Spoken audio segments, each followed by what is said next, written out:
All right, I am excited for this conversation. Tapped an old friend for this one. We have not talked about podcasts and podcasts' ability to help you find your next customer. And I think this will be a fun conversation. So the topic is how podcasting can support your holistic marketing strategy. I'm joined by Tristan Pelligrino, who's a co-founder at Marketers in Demand. This isn't the first time we have recorded a podcast together. Actually, we've recorded several over the years, but the first time in a while. So it was fun catching up before we hit record. And I know there's going to be a lot of good nuggets for you to all pick up on. But without further ado, Tristan, welcome. How are you? Yeah, Brett, thanks for having me. And you're right. I think this 3 or 4 rounds we've had on the podcasting side. So always good to chat with you. So maybe a good place to start for anyone who is listening who isn't aware of you or Marketers in Demand. Share a little bit of background. I kind of classify you as a serial entrepreneur. You've started a lot of agency businesses, a lot of acquired agency businesses too. All of them mostly centered around marketing. So maybe talk a little bit about kind of what you're up to and your career history. Yeah, so I started as a consultant, an IT consultant, big companies like Oracle and IBM.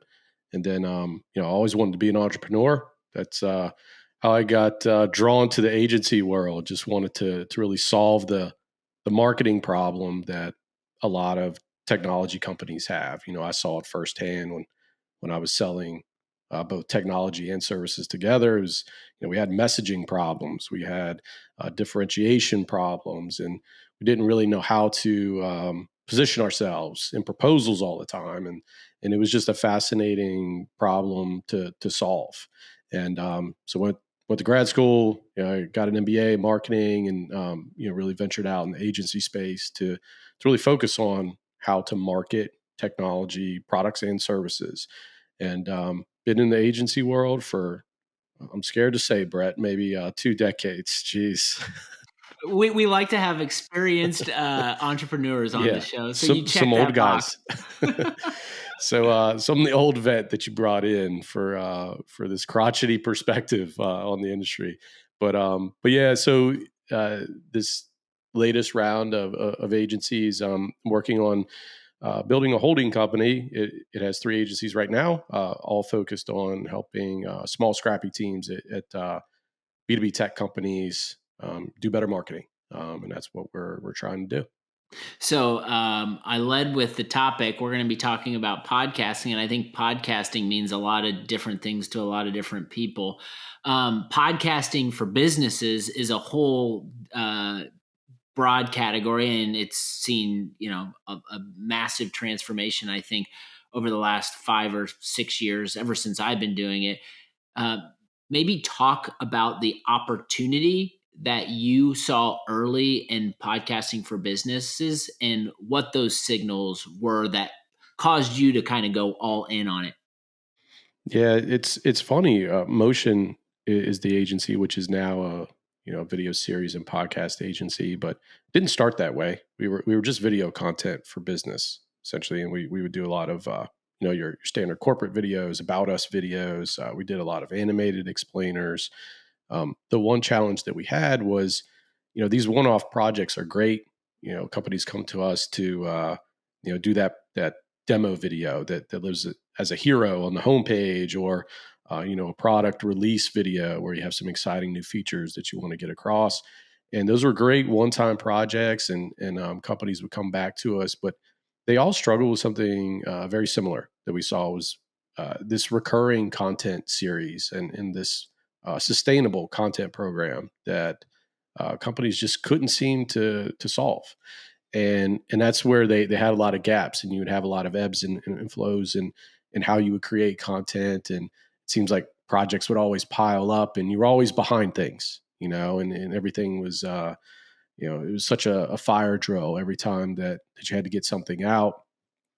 And right about that time that we saw this problem, we started a podcast ourselves, and we just saw the energy that it brought And really it fueled our entire content marketing strategy.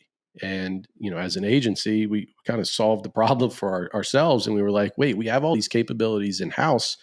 Why don't we build these programs for our clients and actually bundle it together so that it makes sense to, really run a content program and really solve a lot of these problems that we see, which is, you're trying to have expert level content. You don't want to just hire a writer that's a good writer, but may not have any expertise in your specific subject matter area, or, the types of technology that you're rolling out to customers. And so that's really where we started. We did it for ourselves, and then we piloted this type of program for a lot of our early adopters and our early clients. And at the same time, audio podcasting was really going through this transition where video was becoming a bigger part of the puzzle as well. Remote recording platforms were adding video recording functionality. Like we're on Zencaster here. Zencaster just started as an audio recording platform originally. And so we just, we're really in lockstep with a lot of these platforms, and we started rolling in video content as well. And then I think, if you have a podcast and you're recording a video series, you're really able to downshift into a lot of other different types of content from that. You have that kind of dynamic medium that is video, audio, video, and that can turn into text-based content and a lot of other material. And it really is the power that can drive a lot of content programs for companies. So that was kind of our evolution. And podcasting is really just something that we've been committed to. It's what has allowed us to grow and acquire other agencies. Virtually any company that comes on board with us, that in some shape or form, we are doing a recurring content series that involves video. Sometimes it's a podcast, sometimes it's a recurring webinar series. There are a lot of different terms for it, but at the end of the day, that's what you're doing is, you're recording that video content with experts that's driving a lot of your content strategy. If there was a tracker based on that, you probably said, I don't know, I would say maybe a dozen times use the word content when referencing podcasts, which I think it might sound simple, but it's the best way to describe what a podcast is and maybe why you should do it. And I think content, no matter what type of industry you're working in, and it's something across the board that you need in order to be found. And I think the podcast medium is just maybe an alternative or different way to think about content. I'm sure, based on you being all in on content from the beginning, you've had a lot of conversations with a lot of different types of businesses who come to you and say, we want to do a podcast. I would imagine some of those podcasts continue to run and are super successful, and others maybe die on the vine a little bit. Maybe talk about getting a podcast off the ground, like the core tenets of what makes for a successful podcast, and then maybe like what are some of the things that podcast hosts or showrunners do that cause those podcasts to fail. Yeah, I think the most important thing to really think about when you're launching a podcast, specifically for your company, this isn't like a hobby podcast. You and I have both done the hobby podcast as well. I think when you're creating a show or a podcast for your business, it is definitely different.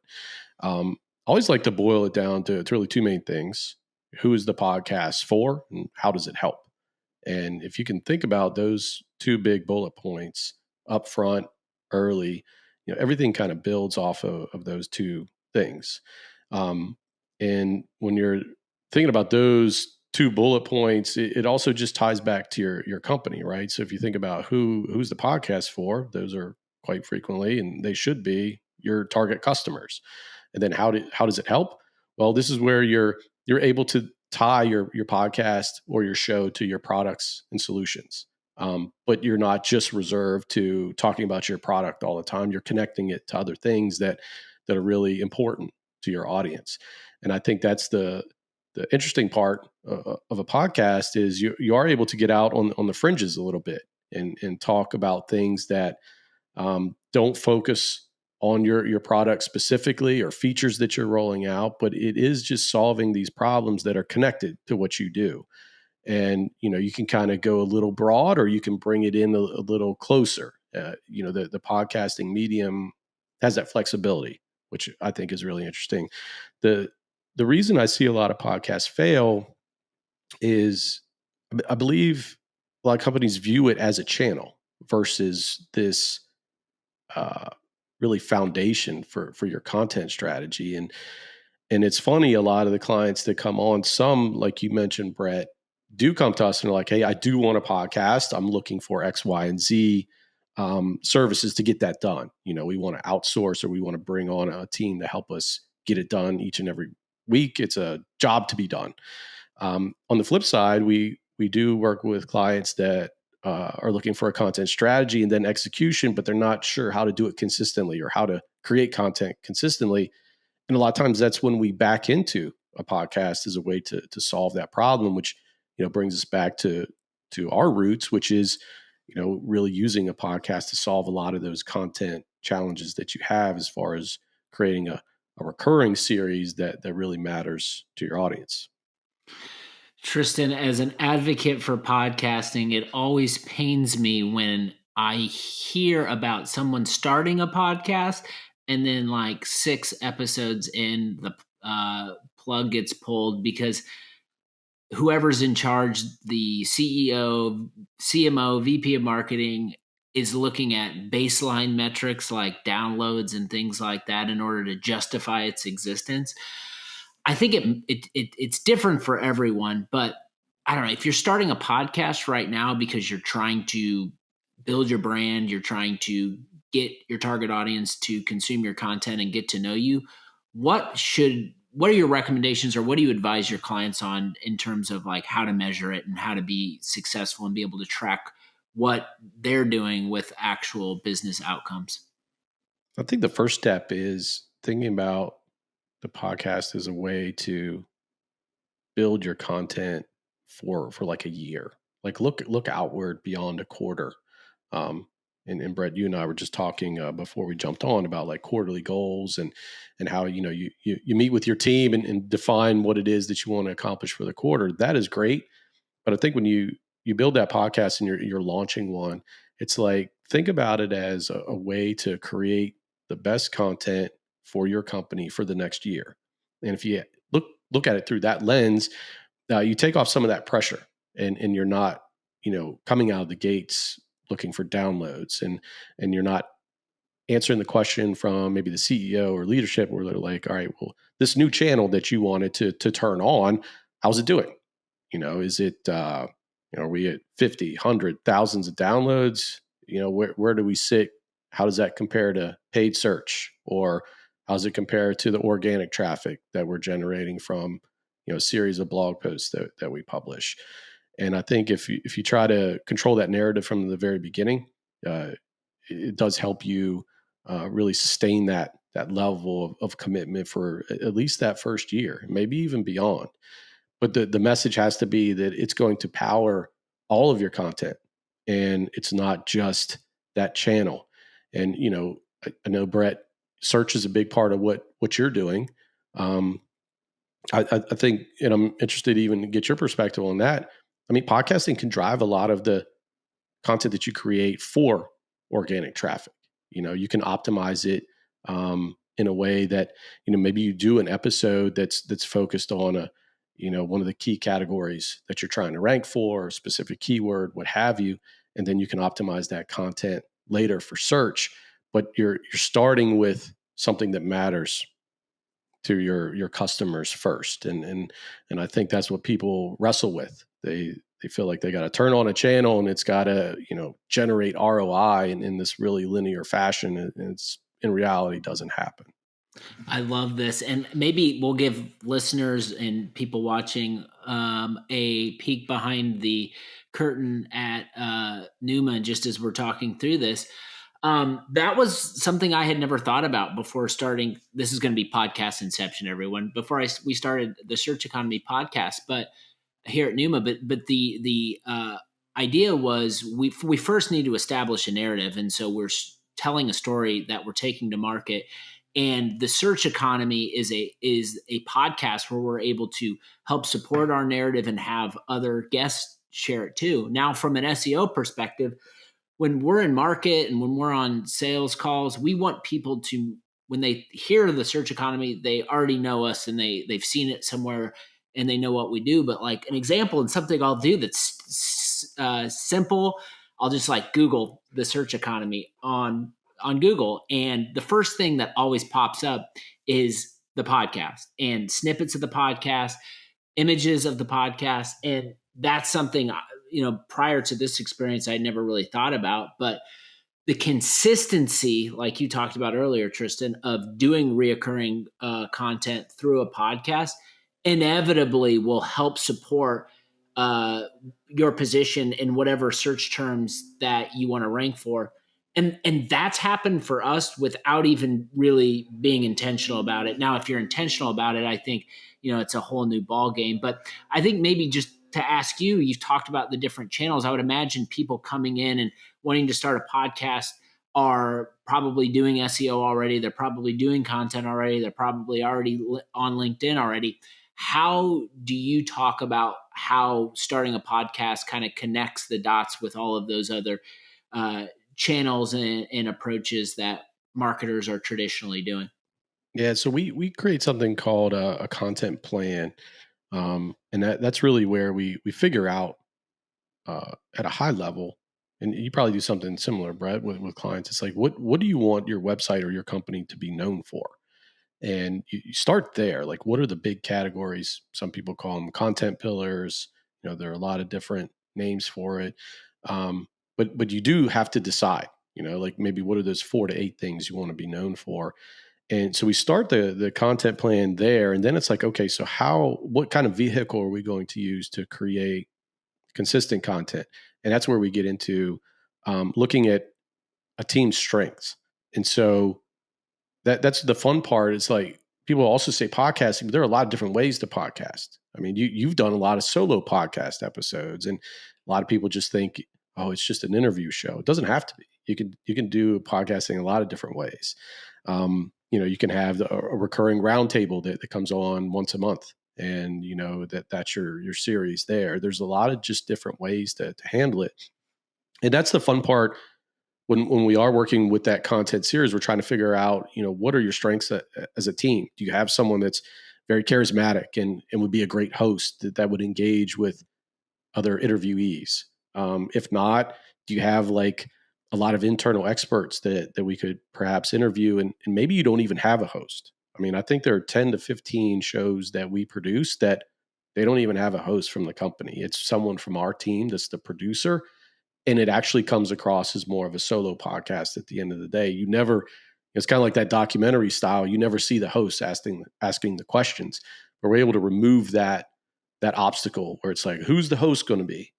Sometimes you just squash that objection right up front.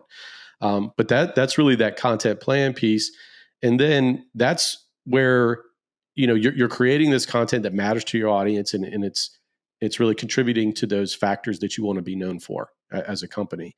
And then for the clients that want search to really be a channel for them, and they want SEO content that comes, to the surface, and that's what's driving organic traffic. That's where we have like this little layer that comes underneath that. And it's like, okay, well, we do need to, see where our opportunities are from a keyword standpoint. Where can we find a spot and obtain some of that organic traffic? And then we come up with organic opportunities and optimizations. And then that like feeds the overarching idea bank, if you will, or the inventory of ideas. And so you got like this content plan that doesn't care about search at all. It's like, what do we want to create, irrespective of the keyword traffic that's available to us. And then you got these opportunities that's, we're doing this analysis and we're saying, okay, how can we perhaps capitalize on some of these keywords in our space and get some organic traffic? And so you have these two things coming together, and that's just where we prioritize. And that's like, if search is a priority, and you probably know it as well as anyone, Brett, SEO is just not a channel for everyone, but it is a good opportunity for a lot of companies. It just depends. And so if it is a valid channel for you, that's where you just have to bring those opportunities to the table and say, hey, can we perhaps use our podcast to, as a foundation for an article that would be optimized later on? Can we do that? Or, what are our other content needs? And you kind of blend all that together, set your priorities based on the budget that you have and all the other parameters that you're working for, and set your goals, and that's where your podcast comes into play, and it can really help you create a lot of that content.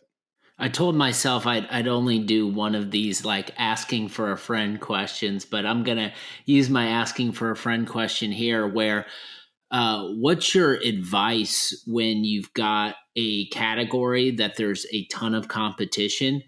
And from an SEO perspective, like incumbents are there, there's big established companies or agencies, whatever you're playing in, and it's really hard to win that SEO war. Like how can podcasting help you differentiate and stand out when your competitors are solely focused on just like the SEO and the positioning on Google? Yeah, it's interesting. We're seeing a lot of cases where, you can get a video to rank, if that is an angle. You have to look at the SERPs and see what's mixed in there for a keyword or a search term.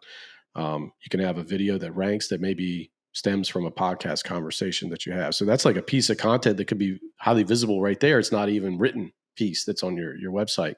So that's one angle to it. And then we're also seeing, and I think we'll continue to see, where companies that are able to mix content, you have image-based content, illustrations, you have videos mixed into a well-optimized and valuable article like that. I think is always just like a best practice. Like if you can create rich content that really answers a question, which is what people are searching for, they want to solve a problem. And if you can assemble all of that beyond just, a bunch of H2s and H3s and some bulleted lists, then I think you'll be in a better position long term. Because there's always going to be changes in algorithms. There's a lot that we're seeing with, AI and how those are like contributing to factors as well, which wasn't even on the table like maybe 5-10 years ago, and all that is kind of coming to the forefront now. So I think when it all comes down to it, if you have this podcast that's able to get you a well-rounded piece of content beyond just text, that's also going to contribute to a lot of success that you can have in search. But what are you seeing, Brett? Like, the search economy, like that's really the core of this show, right? How much it's changing, and like how do you see like podcasting contributing to that? Yeah, so I think what we've been talking a lot about, which in a lot of the markets we serve, it's first step, get up a website because we know a website is necessary in order for people who are searching to find us. And then the next step after that is, okay, now that we have a website, let's make sure that it's doing work for us so we get into SEO. But then sometimes that third stage is missing, and that third stage is like, well, it can't just be SEO. It needs to be a part of your holistic marketing strategy. And so that's where I think a lot about not just like content, where a lot of people think about content and just say, okay, let's create blog posts, because traditionally blog posts, help, feed to the algorithms and give, your brand, optimized rankings on Google. Like, yeah, does that still happen? For sure. Is that harder to do now? 100%. And so that's why I like talking about the opportunities with podcasting, with videos, because not everybody is doing it. Like yes, is the category growing? For sure. You know better than everyone else. But to me, like when I think about standing out and differentiating, like, and humanizing your brand, like there's no better channel than a podcast to me. And I think it's just, I, I hate using the baseball analogy, but it is the playoffs. It feels like we're still in the second inning of podcasting for businesses. And I mostly say that from the perspective of getting marketers and business owners to really understand how a podcast can connect back to everything else that you're doing. And what I see is brands that are crushing it are those that don't just think of a podcast as a standalone. It's part of everything that they do. So those typically are the clients that are ranking higher. Those typically are the clients that have built and developed trust with their customers. And those are typically the clients that continue to get new orders, continue to generate revenue because people believe in them, and they're not just a logo; they're a brand. So that's kind of what I've been seeing. Yeah, and it's interesting too. Another piece, since we're talking about search, is we like to think about, like, let's say you do have a piece that generates a lot of traffic. Um, thing that we do like to do is retarget based on that problem that folks are looking to solve. And so if someone hits, a specific blog post, it's like, all right, well, you can use podcast content to like bring that to life and drip that out, perhaps retargeting on LinkedIn to that audience. Or if you have a display component that you're retargeting, and it's like, yeah, they landed on that blog post, they checked it out, maybe they solved their problem, maybe not, but they were looking for an answer. And so you're able to then stay in front of them with some of that humanized content that you mentioned. So like maybe they did read like a 3,000 word article, it was in depth. It gave them some insights, but maybe it's not solved yet. And maybe it's still on top of their mind, but you need to stay in front of them. And I think a podcast is a great way to just add layers to it afterward as well. Because when someone, I don't know how many times you see it, but when folks land on a really insightful blog post, they're not going to convert, right there. It's going to take some time. They're going to have to understand you. They're going to have to be aware of your brand, and that just takes time. And people say touch points or whatever. That's what it is. You have to be on top.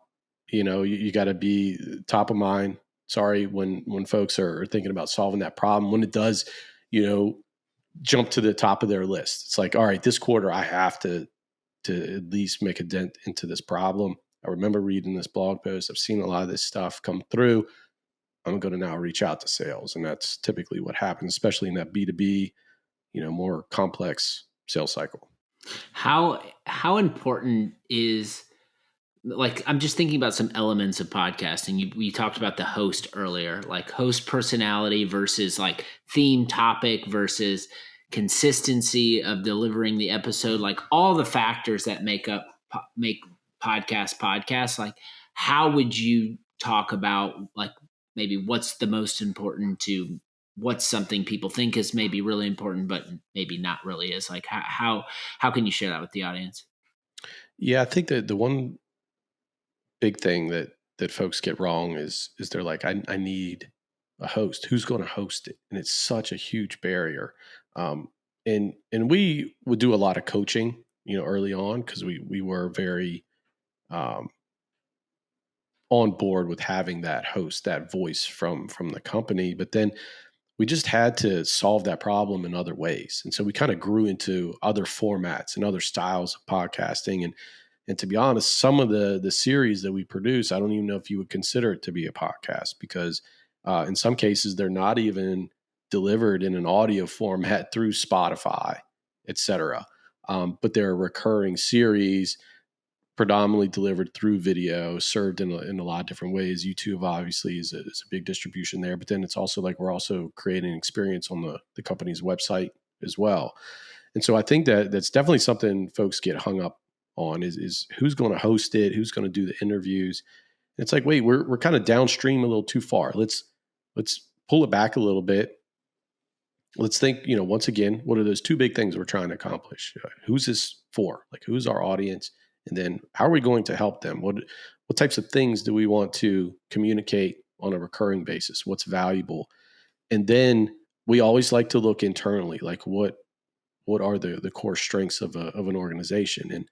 And Brett, more than anyone, when you have a small, scrappy marketing team, you don't cover all the gaps. You don't have all the skill sets internally, and so but you do try to figure out what are we really good at. If you have 3 to 4 people on staff, and maybe you do have an executive that has a lot of deep industry expertise that somehow we can capitalize on that, or maybe not. Maybe it's someone on the product side that's really, in charge of innovation, and they're constantly, thinking forward about problems in the industry, and maybe that's the person that we really hang our hat on. I just really think that's what it comes down to when we are working with small teams. We're trying to figure out what are those things that we can really lean into, and it's really just about putting that puzzle together. How much time do folks have internally? If they don't have a lot of time, but they still want in-depth content, maybe there's no host. Maybe our team is the producer, and we take on that ownership. But there's always some way that you can balance some things out. And I just think, just back to that big problem, folks just feel like they have to have a host. They have to have some charismatic leader that's, the next, oh, I hate to say it, Joe Rogan, et cetera. But it's like, that's just not going to happen. So you almost have to squash that up front and figure out another way to do it. Maybe like what's an example or two of brands doing podcasts, either that you've worked with or maybe you haven't worked with, that when you look at the shows that they're putting out on a regular basis, that's like the shining example based on almost everything you've talked about here? Yeah, I don't know if there are any shining examples. I think everyone could use some more work, but there are a couple that come to mind. I won't call out the exact company, but I will say, there's a client we work with, struggled for years to create content consistently. They're in a really antiquated industry that's kind of getting swallowed up by technology, and there are a lot of folks in the industry that have been working 20, 30 years in this specific industry, so much experience, but most of these folks aren't writers, and but they have like a lot of like real world expertise that we were trying to harness, but it's like no one wanted to host this show. So it's like, well, wait, we got all these folks that are really in the field, meeting with customers, solving problems with technology, and we're really replacing, ripping and replacing like a lot of old systems, and the industry is going through like a revolution.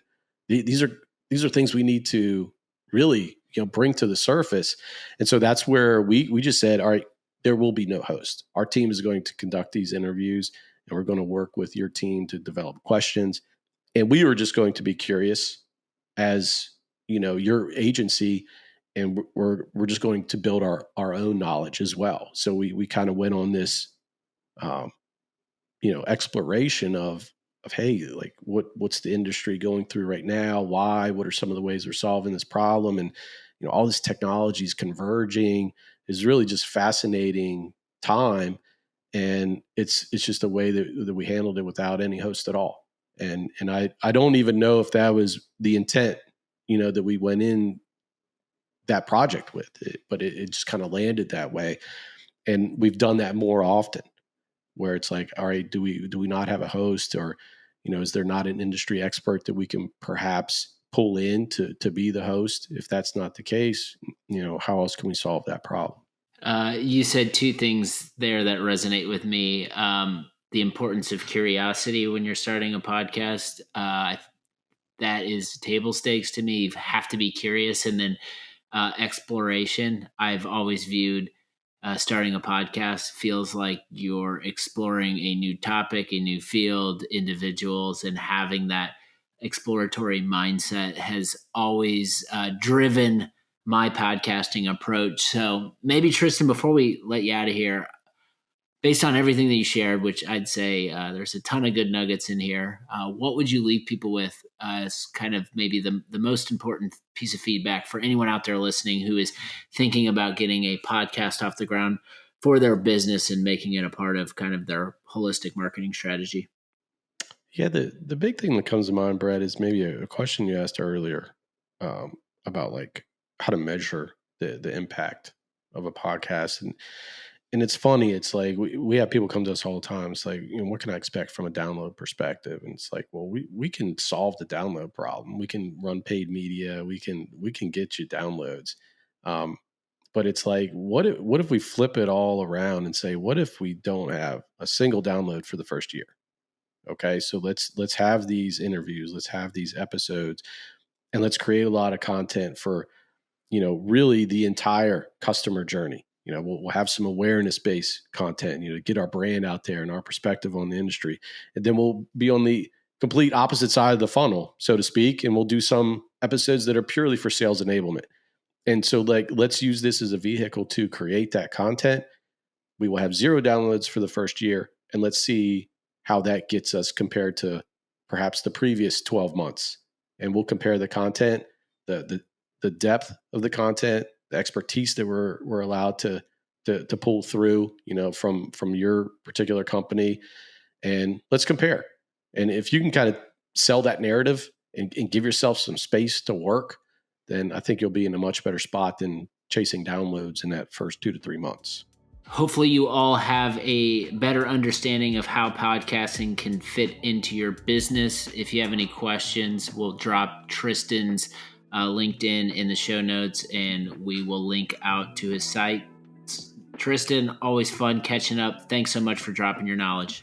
Thanks, Brett. Appreciate it, man.